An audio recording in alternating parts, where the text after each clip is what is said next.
It all started with a very simple idea. Tell the stories of how successful middle market CEOs made it to the corner office. I'm Brand Handley, founder and managing director of Resource Options International, or ROI. We're the USA's premier executive search firm focused exclusively on empowering middle market companies to attract, hire, and retain A players while transforming top executives' careers and lives. ROI's Into the Corner office is dedicated to discovering how middle market CEOs advance their career, and we're making these remarkable and sometimes quite unbelievable stories available to you for the very first time. Listen and learn about the challenges they've overcome, the interesting people they've met along the way, and the lessons learned that steered these executives' unique journey into a middle market corner office of their own. I know you enjoy these CEO stories as much as I've enjoyed recording them. So thank you for listening today. And if you like what you've heard, rate us on iTunes or wherever you get your podcasts. I'm looking forward to you joining me on the next great middle market CEO adventure into the corner office.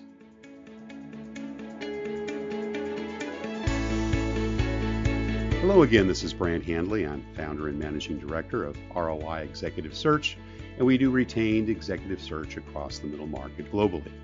Today is the next step in our journey into the corner office, and I'm here to welcome Sean Caughron. Sean is a family man, entrepreneur, triathlete, mindset enthusiast, and explorer, and I'm also happy to say he's my friend. We've had a chance to meet and work on a couple of projects together over the last couple of years, and most recently, he was CEO and president of the Chester Paul Company, a company that was founded by his grandfather, and currently the vice president division leader of Elbi of America. Sean Caughron, welcome into the corner office. Hey, Brent. Thank you very much. Thank you for having me. Good to have you here. We were just chatting a couple of minutes ago. I know you were up in Canada recently on one of your triathlete explorations. Sounded like a wonderful time, and I want to hear more as we get into your story about when that kind of athleticism developed, and hear a little bit more about the races you've competed in and your passion for exercise and triathletes. But we always like to kind of start, at the beginning and hear a little bit about your early years. So tell our audience, where you grew up and what your early family life was like. So I was born and raised in Southern California, born in Glendale. Shortly, I don't know, fifth, sixth grade, moved out to Ventura County. But born and raised by a mom who divorced my father when I was young, but him and I had a great relationship throughout his life. But remarried. How old were you when your parents got divorced?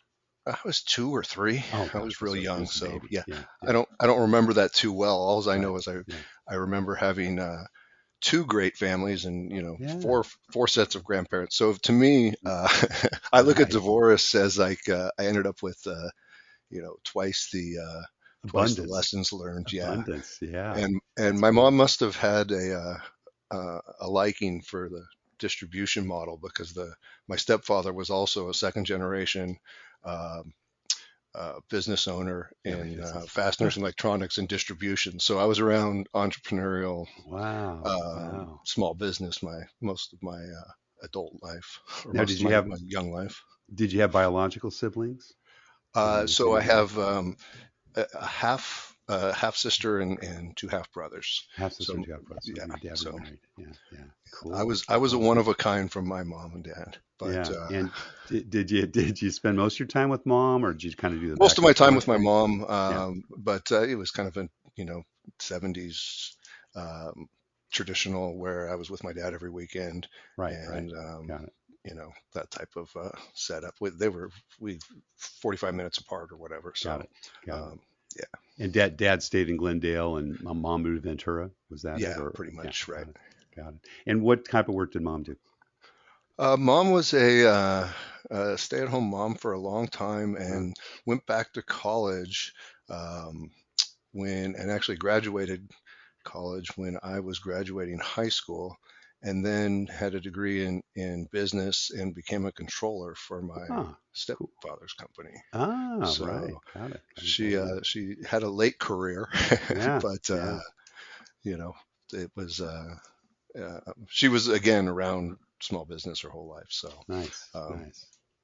Yeah. And tell us about Dad's business and Granddad's business. As we So mentioned yeah, in the intro, you're a third generation. I You know, spent most of my time around Chester Paul Company, which was right. founded in 1948 by my Wow. grandfather, Chester Paul Caughron.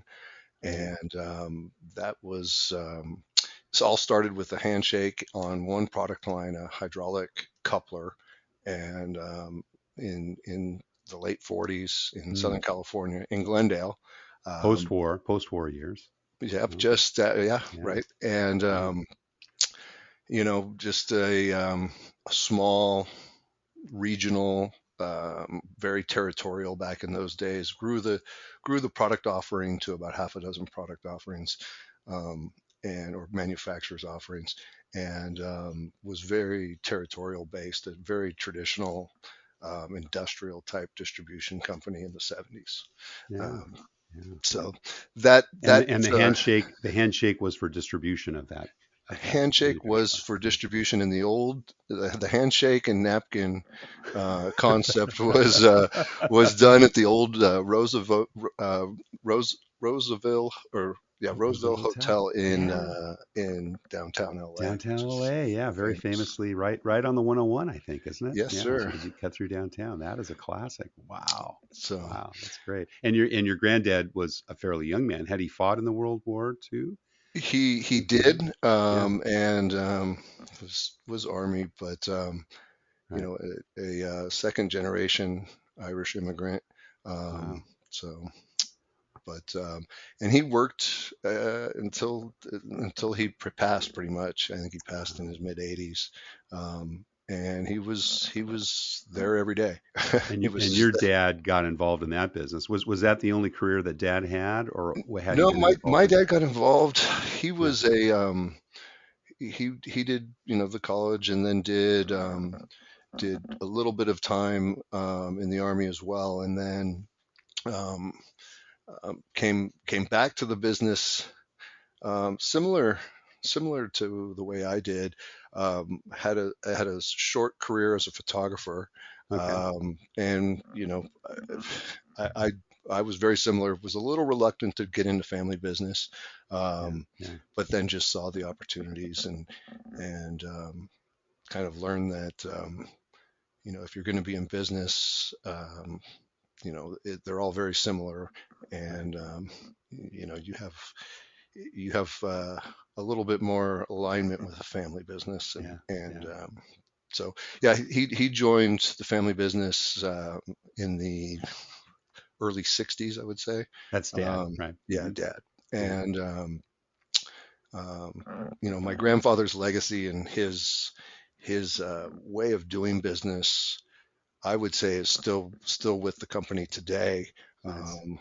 70 something years later. So Yeah. Yeah. um, my dad brought the business from the hydraulic pneumatic in the 70s. A lot of the soft drink um, type business was shifting to post mix, where you Right. fill up your Right. cup of soda Yep. with, Yep. and yep. And a lot of the hydraulic manufacturers were making very similar products, um, as, as pushing hydraulic fluid, but to now push, you know, Coca-Cola, Pepsi Right. syrup. Right. Um, so he transitioned into that in the 70s, Got it. which Got it. stayed with us all the way through the 90s, Yeah. which is when I joined. Got it. Well, getting back a little bit earlier, tell us about some of the things that kind of inspired you as a kid. We referred to your athleticism in the intro. I know you've been a triathlete. You're fit. Did that kind of come early for you? Was that something you got involved with? Was that later in life? What That were the was things you much did as a later in kid? life. When I was a Yeah. kid, I was more into the snow skiing. Ah. Snowboarding wasn't quite a thing yet. Right. Right. It was just starting, but I was into snow skiing, skateboarding. Yeah. Um, you know, Surfing? Or are you a little sir, far from the surf? But I no. was no, I was. We were 20 minutes, 15 minutes from the beach. So I Nice. spent a lot of time I spent a lot of time at the beach. I was a surfer, I guess you could say, but not very good at it. I was much better on the concrete on a skateboard. Right. Right. Um, Around the hill. so Yeah. back back in the early 80s when, we were considered a nuisance on a skateboard. Exactly. I remember those days. Yeah, I probably remember fit my those days. personality a little bit. So good student in school, average, I was an barely average got student. by. I Yeah, was an average student in yeah, school. It was easy. right. Um, when, if I was passionate about it, the likes of history or art, Things that you uh, enjoyed. I Yeah, excelled. But yeah, no, I was still more of a, I was good at networking in high school, and I kind of learned that early, where I could yeah. hang out with the jocks, hang out with the, at the time, the quote unquote, The whatever, cool kids. cool kids, and but also hang out with the debate friends. Oh, And got it. Cool. I was the high school photographer for yearbook and for the newspaper, so ran the newspaper. So I was kind of all over the board in Cool. high school. I Cool. didn't really stick to one group, but Well, I think I remember talking early when we first met because we've done business together in the past. I think you went up to Brook Institute, didn't you, in Santa I Barbara one point in I time? did actually. I was Yeah. at Academy of Art College up Academy in of Art College. the Yeah. Bay Area. I did do a little bit of time in Santa Barbara at Brooks Institute, but When did I you pick up photography as kind of a talent? really young. Yeah. Like I said, my dad was a photographer his whole life, so I was given cameras, and even as a young kid, um, and would ride the bike around town taking pictures. And then when the 1 hour photo mats, came out, that was Right. kind of Right. cool, because I didn't need much. I could, for $10 you could buy a roll of film and get it processed. But Love it. so yeah, no, I was started as a little, probably, I don't know, 7, 8. Um, Wow. Great. Picking up dad's old cameras or, the Instamatics or the things that yeah, the went around the whole house. the whole thing. I learned how to use Yeah. a 35 millimeter Nikon when I was, I Nice. don't know, 10. Nice. Um, so What yeah, about entrepreneurial things? Were you doing any of that? Were you selling your photographs at that age or young or a little older or I getting didn't involved sell. with I leveraging didn't that? sell. I did sell the service. I wasn't probably. I don't know if I was good enough to actually sell the photos, but I would definitely. I was hired probably at the age of, I don't know, 12, 13, to anything around, group photos for school, and I was just always um, offering it as a service, even though I really Right. had no idea what I was doing. Um, You're getting experience, right? I got You just experience. threw yourself in there, right? And Yeah, if- once I got into college, I was able to. I worked full time, not really by design at all, because the parents were paying for school, but I was able to, hustle to get assisting jobs, and learned quickly, being in a very coming from an entrepreneurial family, and just having drive to generate income.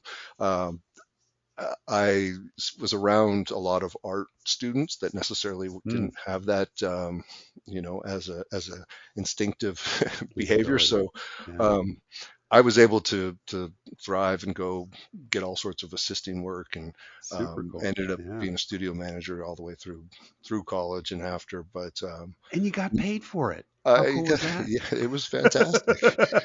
I was turning in work that looked very commercial and looked like it Right. was, but I knew, Very pro. yeah, I wasn't turning in mistakes, and Right. but I Right. had access. It also gave me access to um, studios and people and talent, whatever I needed. So it was, I definitely had a very different art school experience than probably most. Yeah. So. Now, during those high school years, did Chester Ball come calling? Did Dad and Granddad, hey, come work for us in the summer? And was I that spent a going lot on of as well? yeah, oh yeah, I spent a lot Yeah, of summers weekends. at both of my father's companies, and Yeah, right, even right. as a little kid, I'd go in and, you're going to work today, or you're going. I just need to stop by the office for a few hours, and which means, 8 You hours go hang later. out, go in the stock room and play around Right, and help get some right. stuff organized. Yeah, it's funny. We had a lot of long-term employees, so some of those same folks were around when I joined And the company full took time, over. Yeah, actually as yeah. a career. and they all knew me as this little 12-year-old kid that was always Bouncing screwing around the around. back Yeah, room. exactly. Oh, I love it. I Yeah, love it. yeah. So Oh, you couldn't pull any wool over their eyes, I'm sure. no, and I knew I had to work to prove myself. I was probably Sure. starting with a deficit. It's not a bad place to start. It's not a bad place No, to start. Yeah, you earn it back. And you went to college. Now, did you go right to art school, or did you try, junior college or an no, undergrad degree I did. first? I spent 2 years and I got an associate's degree, Associates, right? Where in did you do that? business, Yeah, up in San Luis Obispo San Luis, right? at um, CC up there. yeah, yeah, yeah, Yeah, yeah, right next to Cal Poly there, right, right. Nice up there. Great. Cuesta And then Community College. did you go right into art school after that, or I work a did. little bit and come back and forth? No, I Yeah. did. I had, I guess, convinced my more traditional family that I could make a career in art, Right. and honestly, that's what led to the career I have today. Still, it's Yeah. I learned how to sell Right. projects, and Right. um, the work we were doing work, and when I say we, it was the studios I managed. Um, we were doing work for big Fortune 500 companies, every from an Amway to Hanes or Jockey, Frito Lay. Um, and so the work we knew what they wanted, so it was the project was actually getting awarded the job. It was the actual process of doing the shoot was Right. really kind of mundane at that point, and we had done it before. So the creativity came with the art of the sale. Right. So, Yeah. Absolutely. and Absolutely. that's what actually opened my eyes to looking around to um, a quote unquote boring distribution business, because I figured, hey, if I can, I had learned that I enjoyed working with people and Yeah. selling projects. What was the first job you took out of college then after you got your degree? The first job I took out of college, I was a studio manager for Studio manager. a organization, Russell Rutherford. We had a studio in Chicago, up in the Bay Area, Cool. and then down When in you say Southern California. studio now, is that like an agency or It they're a was a photo studio? it was a privately owned husband and wife Okay. photography team, Team, right. and we did fashion, Yeah. editorial, You had projects for them. yeah, corporate ads. Yeah. Um, so yeah, but we would, you know, I ended up managing, I don't know, about a dozen um, studio techs, and from Nice. lighting to and Yeah. running, castings. And How was that? I mean, because that was kind of your first job managing people, right? it was definitely my first job managing Yeah. people. I made Yeah. all the mistakes. I hired friends. I had to learn how to fire friends. That was probably, Right. That's a tough one. yeah, Yeah. month two probably as Yeah. a, Easy to hire, tough to fire. Listeners, listen to absolutely. that about friends. Yeah. And, there was a lot of firsts there. Managing Right. people, traveling with people, and even something as simple as an expense report. I had no idea what I was No doing, idea to fill it out. but Yeah. Yeah. most of those jobs I got from, just offering to work for free for the Right. first few Right. days, and Right. signing on to some project, and you just keep working when nobody's looking, and people Now, notice. did you move from kind of the photography, execution part of it to the sales part kind of gradually, or did you just first, just kind of go right into sales and the No, photography part of it it? was all photography for the first while, Yeah. probably the Yeah. first year and a half, Right. Right. and then it became, I guess, apparent that I was good with clients, Yeah. um, and the sales was really putting together presentations, Right. um, and then Prospective following up, clients and big and clients. Yeah. yeah, we were Yeah. I really wasn't in charge of cold calling or anything along those Right. lines. There Right. was agents and things like that, but How did you feel about that transition? I mean, did somebody come to you and go, you're a really good photographer, Sean, but you're so much better a salesman. I mean, was it that kind of a conversation, or did you just kind of gradually move more to the sales side and the photography side of it fell away? Tell us a little about that transition. I'm interested. Yeah, it was natural. Yeah, yeah, When I was given those little coupon books as a kid to get out there and you'd go door to door trying to sell the, I don't know, $1,000 worth of coupons for $20. It right. was, your guy opens the door with a USC shirt on, and right away you're going to the, hey, you get, discounted tickets to USC parking and USC concessions, or, Right. it was really, like I said, I was eh, networking and my curiosity with, what other people do and what, Right. and that just, it became natural to talk to people, and Yeah. kind of, so I didn't even realize I was doing, probably I didn't associate what I was doing as sales, Right. um, Right.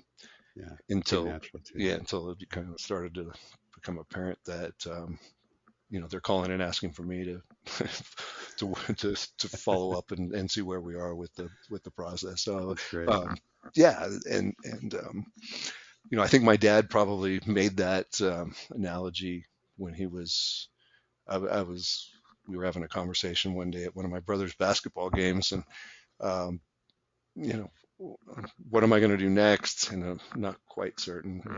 Yeah. Um, I had kind of identified sales and marketing as a place that, An interest. Yeah. yeah, a Discipline. place of interest, and Yeah.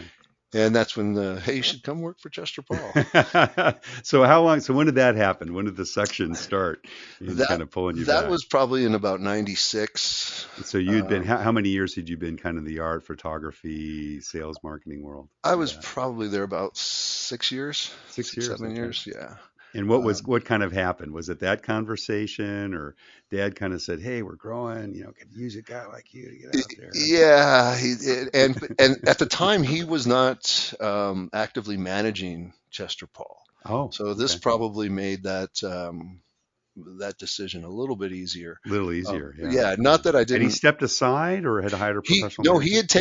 had taken a job with another. Oh, he had left. Oh, Yeah, good. he had Yeah, yeah. left as a full time. He was still involved Sure. in strategic Yeah. decisions and some And was acquisitions. Granddad still involved? Was your No, grandfather my there? grandfather had passed at this Oh, point, he had passed. Okay. but Got it. he had a long term. So my grandfather had taken in this young high school kid who was, Mm, just about to go to college, and this is back, maybe late early '70s probably, new 70s. Okay. um, and named John Herkins, and John, Oh, showed a lot of potential. yeah. And as a high school, kid with kind of no direction, but had a lot of potential. So my grandfather actually paid for his SC education. Wow. Um, Wow. and he worked for Chester Paul for 40 years, but at this point He just recently retired, right? I he mean, did. he retired when you and I were working together on that search, because I remember that Correct, name. correct, correct. Yeah. Yeah. So Wow. Wow. John was managing the company at the time. He He had was. he had Okay. started as a stockroom guy, worked his way through Wow. college, and then became sales, and then sales manager, and Yeah. then, Fabulous. had become the president, when I joined. When you joined. And Yeah. so I'd known Wow. John since I was a little, punk Yeah. kid running around the warehouse. So, I came in saying, "No, this is just kind of, I don't know if I want to be the founders, kid," and they didn't. I wasn't. I started. They were hiring for a ground pounder. That's what they called the position. So it was, You got to explain what that is. yeah, ground. So that meant that I was selling hydraulic pneumatics, which I Wow. am nowhere near an engineer. So, Right. Right. literally, this was going out to, either OEMs of hydraulic pneumatic equipment or large, users trying to sell their MRO replacement parts. Right.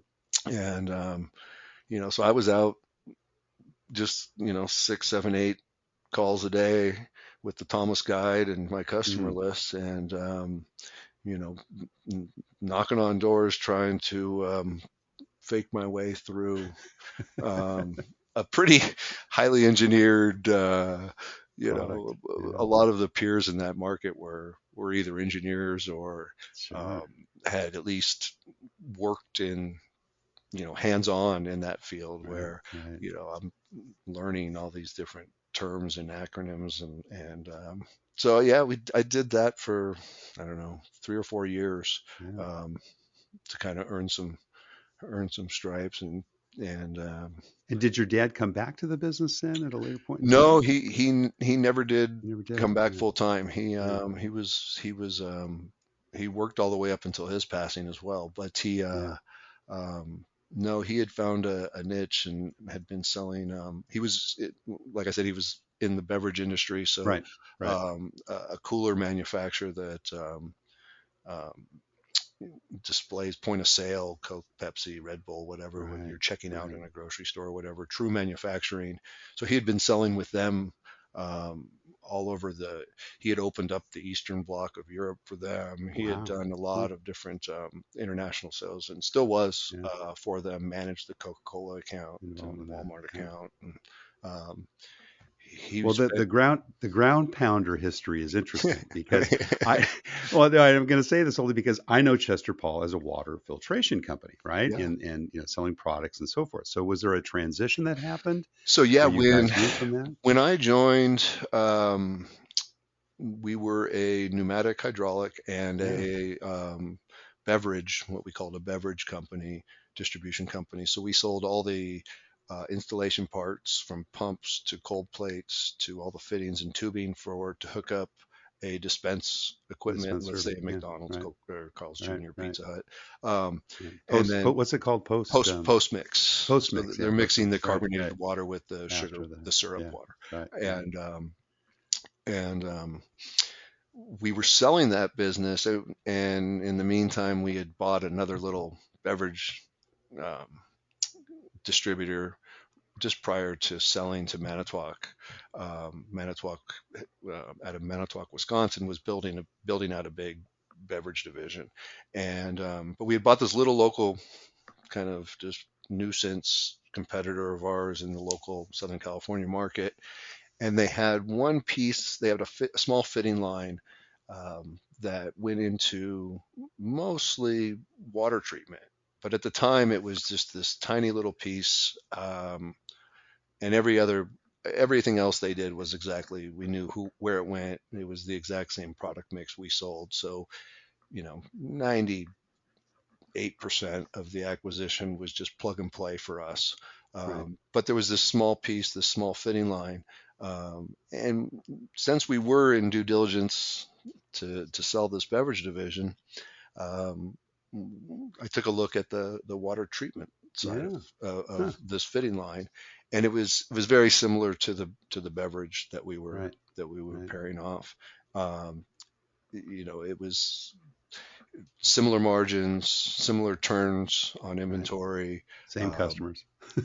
different customers, A little different. Yeah. but and so over the next, this is in '97, the next two years or so, we met and put together a pretty diverse portfolio of water treatment products.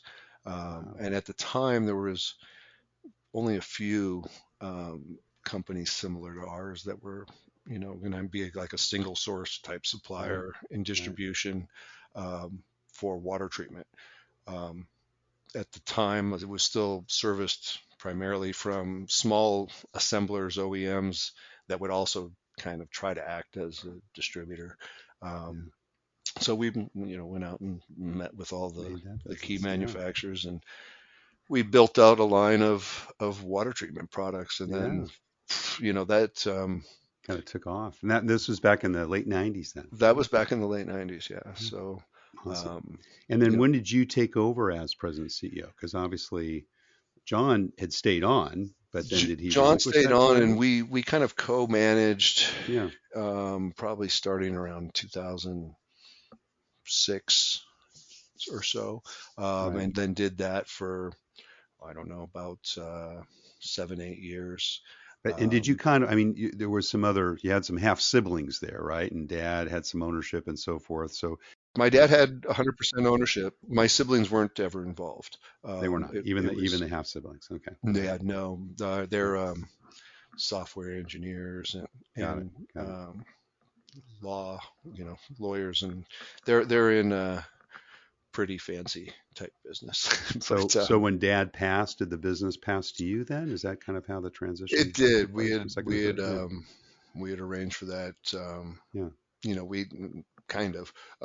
He passed suddenly, so we hadn't totally arranged for that, but yeah, we had, in theory had agreed, and it was a natural transition yeah. at the And that was time. in the '90s sometime, I believe, right? No, no, he just passed in 2017. Oh, okay, got it, So, got but it. at Okay. that time, I had been running the business for 7 years, Number and years, yeah, because he I still was not was, involved. Yeah, right. yeah, no, Yeah, it was at that point, he was still active in his own, in that true manufacturing business, but right. I was running the business like it was mine. Yeah, Um, yeah, it was, really his involvement at that point was primarily signing bank documents right. and,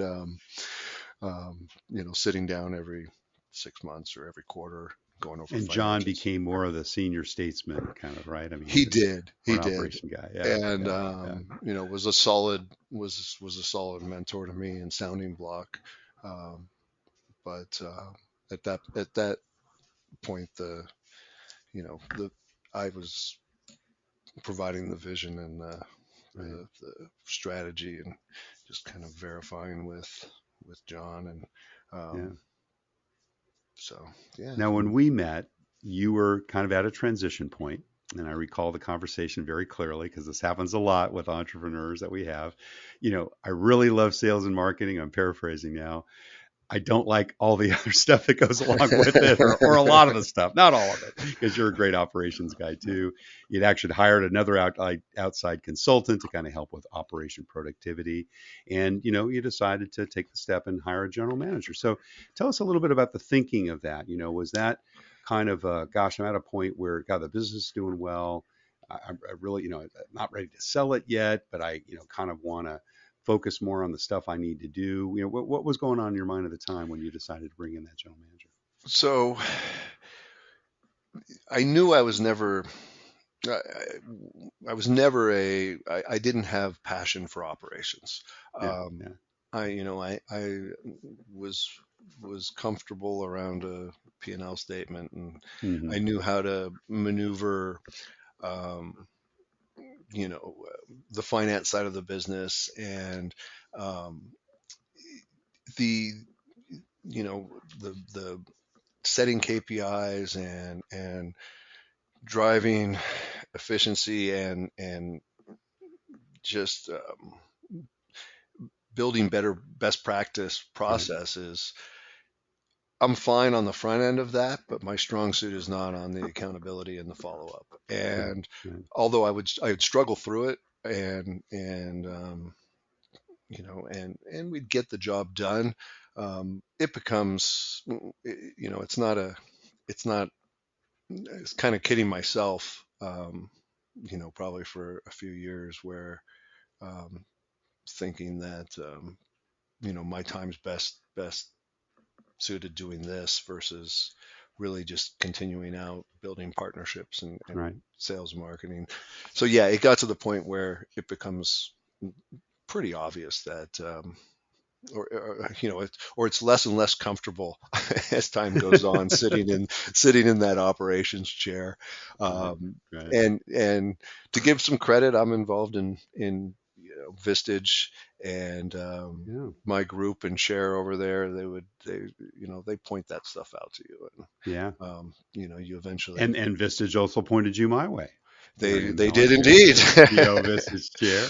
So I So do. So to give them, yeah, yeah, they need full to hear full that. credit. I do take and listen to that advice.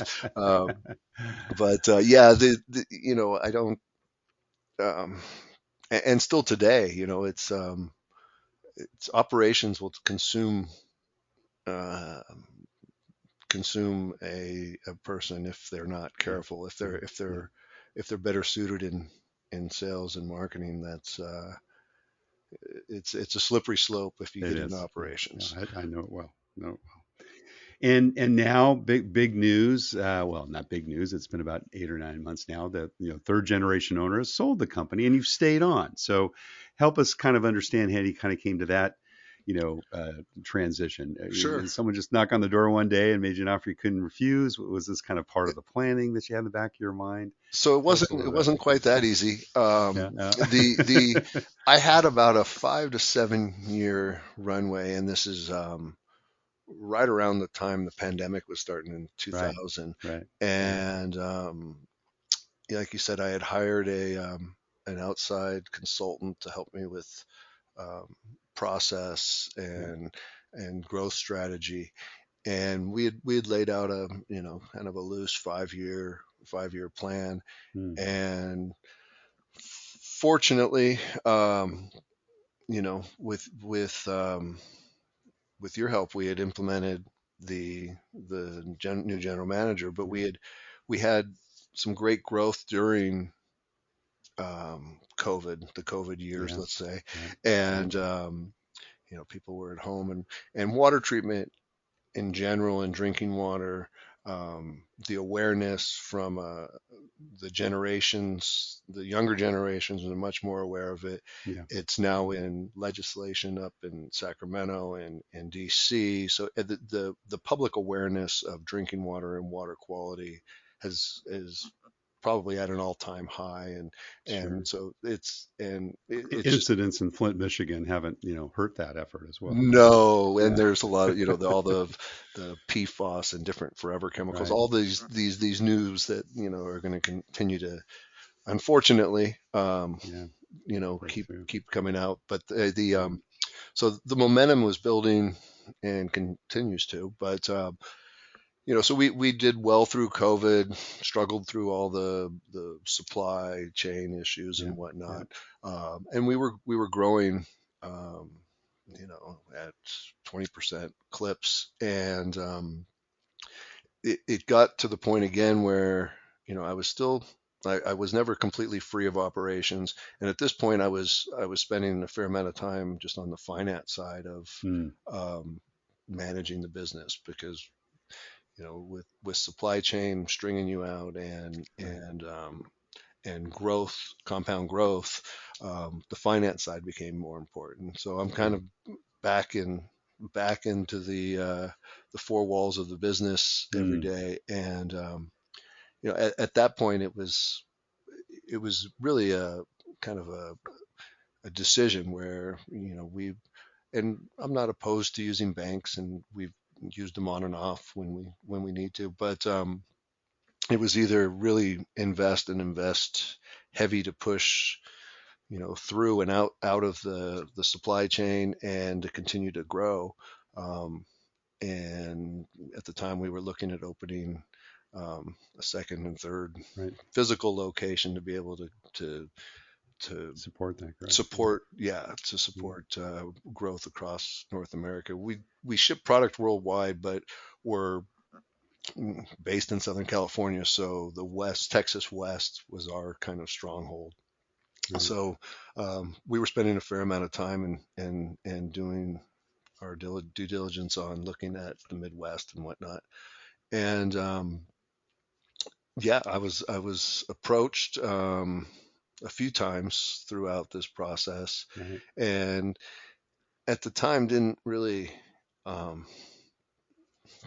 wasn't real interested. It was business as well, doing well, and Right. what else am I going to do? Yeah. Um, Right. Right. I'm I know I'm dangerous, where I will, if you leave me home alone, I'll figure out something new and be starting. I wasn't interested in necessarily just starting something brand new again. Um, Right. so what am I going to do? I can't swim, bike, and run all day. Yeah. Um, Yeah. so um, yeah, I was approached by a company that Mm, an Italian-based company, and they had operations here in the U.S. for the last 15, 20 years, but they're in kind of shoulder markets, more like appliance parts right. and big water storage tanks and things. So when they approached, their proposal was to acquire Chester Paul. And I had, looking from afar, I'm a lot of opportunity, because they already have operations across the U.S. and sales Right. team, and their goal was to have not just have me integrate the business and then hand it off, but really to have me manage the division. And they were keen on keeping the Chester Paul Team. name and Division. brand Yeah. and Yeah. likeness, going forward. And it's still Yeah. true, almost a year later. So, Yeah. um, So far, so good. so Right. far so good. Yeah. It's always interesting when you're trying to blend two cultures, but Right. Right. I'm still doing, what I was, Yeah. a few years ago. So That's a few. I just have more resources at my Yeah. disposal, and Yeah. it's there's probably a whole probably a whole um, college um, class or series of classes that could be given on how do you transition from business owner to employee. Yeah, I'm thinking about a podcast just on that. I Right. think we could be our lead on that. I think it's and I had talked to a handful of people that had sold off companies, and but a lot of them were just staying on for transition, Right. Right. and I still have to remind myself that it's not mine, but Yeah. and Yeah. I don't think I'll ever um, that it doesn't matter where I work, where I'm where I'm working or what I'm doing. It's the accountability, holding myself accountable. That piece Yeah. is I could probably keep a therapist employed for the rest of his life trying to figure that Well, out. that's an important point. Well, Sean, we're just about out of time, but we always ask our CEO, founder guests one last question. That's kind of what career and life advice would you give someone? Maybe it comes from a corner office or it comes from a family business, and is maybe a little earlier in his career or her career than you are. Or maybe as an entrepreneur like you, what would you say to them about, looking forward and, some of the keys to your success? So looking back, the keys to my success is when I've been patient. Yeah. It's staying disciplined, but staying patient. And, I think all of the most entrepreneurs I know have that tiny bit of, at least I do, have that bit of insecurity. So we always have the monster Right. Right. chasing. So as long as you're staying disciplined with your patience too, things work out, right? It's Right. you're hanging around long enough doing the same thing and staying true to your word. Yeah. Yeah. You really can't go wrong. Love it. Love it. Well, Sean Caughron, most recently CEO and president of the Chester Paul Company, thank you so much for sharing your journey into the corner office. Much appreciated. Great time, Brett. Thank you. Thank you for listening to Into the Corner Office with Brant Hanley. We hope you enjoyed hearing our guest CEO story as much as we did. If you want to hear more CEOs reveal their journey into the corner office, please subscribe via iTunes and tell your friends and colleagues. For more information about Brant, Resource Options International, and the mighty middle market, visit www.goforroi.com. We look forward to having you join us for our next episode.